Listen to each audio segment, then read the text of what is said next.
อาจจะเขียนจนสุดหรือเวลาเห็นแล้วใช้เมาส์คลิกเอาเลยก็ได้นะอันนี้เป็นสำหรับการหาคาสเดียบอสเทมเปอเรกนั่นเนาะ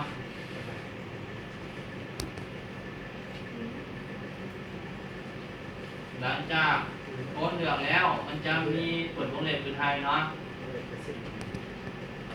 หลังจากที่เลือกแล้วมันจะมีวงเล็บคือไทยแล้วก็เลือกเอาข้อมูลตัวเทิงเอาได้เอาเฉพาะขานี้ลงมาหาขานี้เอาเฉพาะส่วนที่เป็นตัวเลขที่เขาป้อนเข้าไปนั่นได้พอแล้วอัดวงเล็บแล้วปิดนะอันนั้น enter นะ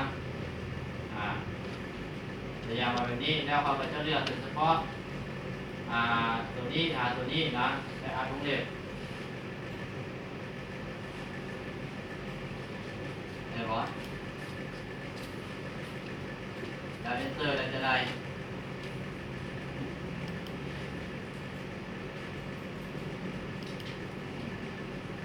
แล้วสูตรมันจะเป็นตัวนี้แล้วตัวนี้ส่วนที่เลือก